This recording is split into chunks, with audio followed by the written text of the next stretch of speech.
Hello, my name is Mario Rubiera Morales from 11-2, and today I will be presenting the conditionals.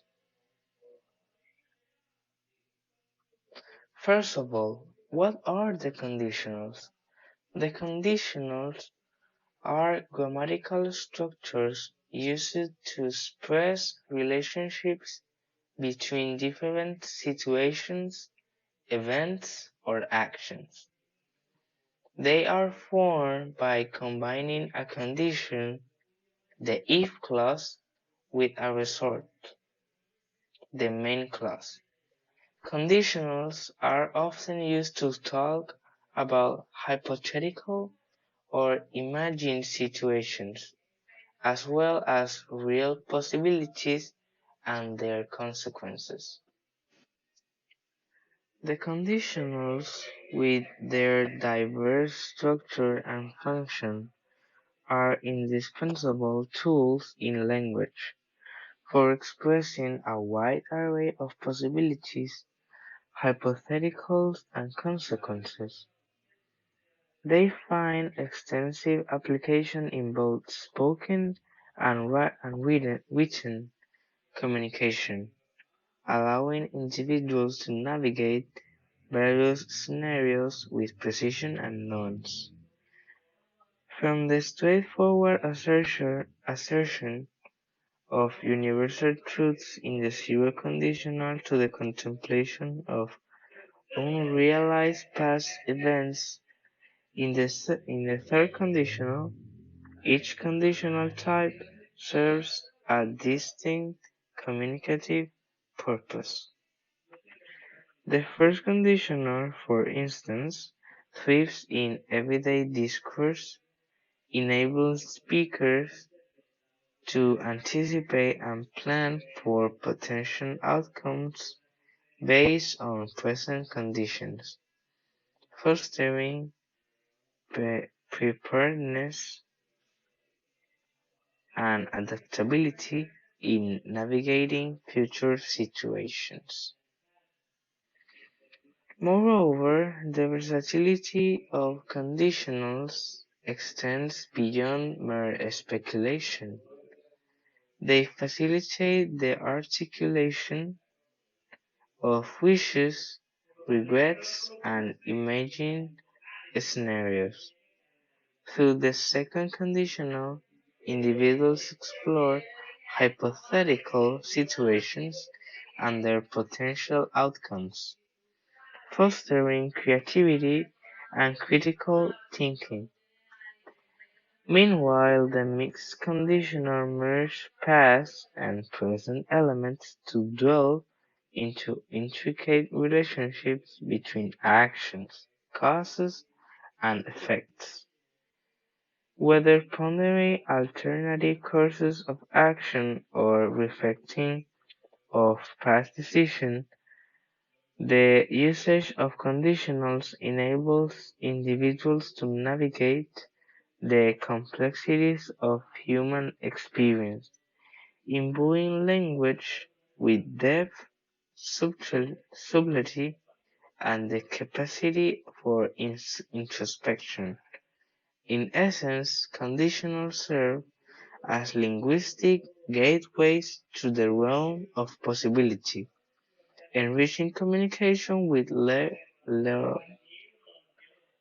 layers of meaning and insight.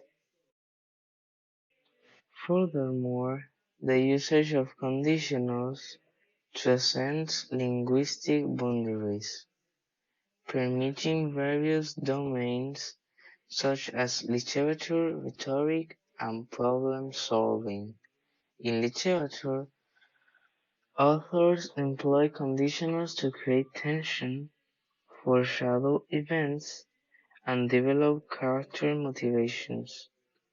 By crafting hypothetical scenarios and exploring potential outcomes, writers engage readers' imaginations, inviting them to ponder alternative narratives and interpret text on multiple levels. In rhetoric, Conditionals serve as persuasive tools, allowing speakers to present arguments, propose solutions, and anticipate objections. By framing assertions within conditional structures, rhetoricians demonstrate foresight, flexibility, and a willingness to engage with opposing viewpoints, fostering dialogue and intellectual exchange. In problem-solving contexts, conditionals provide a systematic framework for analyzing situations, identifying constraints, and devising strategies. Engineers, scientists, and mathematicians employ conditionals to model complex phenomena, simulate outcomes, and predict behaviors. Through conditional reasoning, professionals can evaluate the potential impact of decisions, anticipate unforeseen consequences, and adapt their approaches accordingly, from designing algorithms to mitigating risks. The application of conditionals in problem-solving underscores their role as indispensable tools for navigating uncertainty and complexity in diverse fields of inquiry and endeavor. Thus, whether in literature, rhetoric, or problem-solving, the usage of conditionals transcends linguistic conventions, shaping discourse, fostering insight, and advancing human understanding. The first conditional, zero conditional.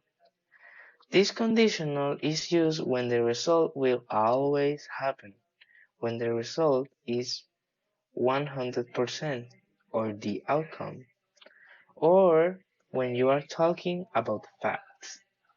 The zero conditional, the structure is if, present simple, if subject plus simple present, subject plus simple present.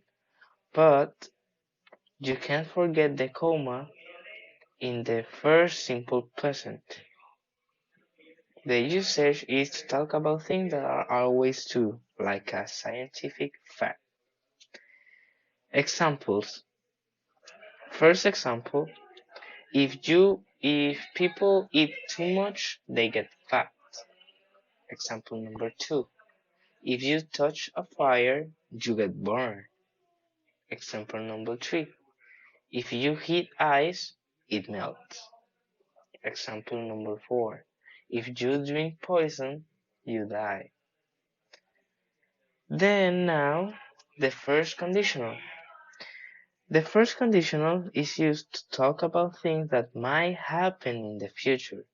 We can't know what will happen in the future, but this describes possible things which could be easily come true. The first conditional, the formula is if, subject, simple present, comma, subject, will, and basic form. The usage is to talk about possibilities in the present or in the future. Example. Example number 1. If she studies hard, she will pass the test. Example number 2. If I study today, I will go to the party tonight. Example number 3. If you steal, you will go to jail. Example number 4. If I wake up late, I will miss the bus. The second conditional. So now, the second conditional is used to talk about things in the future that are probably not going to be true, like dream or imagination. The formula is if, subject, past verb, comma, subject, the past modal that could be would, might, may, or could, plus base form. The usage is imaginary situations in the present or future. Example number 1. If I won the lottery, I will buy a big house. Example number 2. If I were wealthy, I would buy a boat. Example number 3. If I were the President of United States, I would lower taxes. Example number 4. If I had $1,000,000, I would stop working. Now the third conditional. The third conditional talks about the past and is used to describe a situation that did not happen and to imagine that the result of this situation. The formula is if plus subject plus past perfect, comma, the formula of past perfect is had plus past participle. Then you add subject plus past modal, would, might, could, may, plus have, plus past participle. The usage is imaginary situations in the past. The examples. Example number 1. If he had not been late, he would not have lost his job. Example number 2. If I had lived in Russia, I would have learned Russian. Example number 3. If I had met Mike last week, I would have given him the book. Example number 4. If you had not lied, you would not have ended up in prison. Then the last one of the conditionals is mixed conditionals. Mixed conditionals combines elements of different conditionals to express hypothetical situations and their consequences.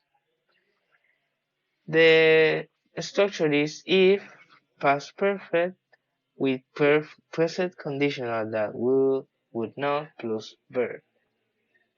The usage is present result of a past condition. And the example number 1, if I spoke Mandarin, I would have done the translation myself. Example number 2, if she was not afraid of flying, she would not have traveled by boat. Example number 3, if I had listened to your advice, I would not be in a mess. Example number 4, if I had gone to university, I would be a doctor now. So, in brief, conditioners, part of the structure of language, serve as a bridge between conditions and their corresponding outcomes, with different types such as zero, first, second tier, and mixed conditional that I explained.